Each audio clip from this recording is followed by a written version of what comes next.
I think T1D in India is very underestimated. There is no proper data as to how many people are actually living with it. If you start from schools, there's a lot of discrimination. There are a lot of people who are not allowed to attend schools because they have type 1 diabetes.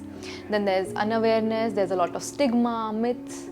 Yeah, that's the situation of type 1 diabetes in India. We should start with schools, educating children about what type 1 diabetes is, having awareness sessions, training these teachers on how to handle a person who is having an emergency situation with type 1 diabetes.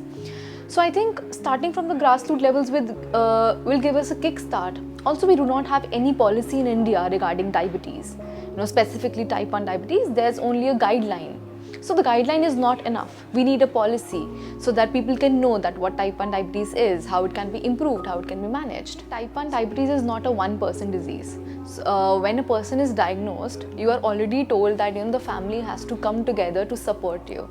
It's financially, it's mentally or physically, because you cannot take injections on your own when you're a kid, or when it comes to diet because someone else is cooking for you. So there are a lot of things that goes into it. I think type 1 diabetes is not just a physical disease. It is also a mental issue which people do not focus on. If you're not mentally strong, if you're not mentally supported enough, you cannot deal with type 1 diabetes, because it is proven and it is scientifically stated in data that people living with type 1 diabetes are more prone to anxiety disorders, depression and other mental diseases.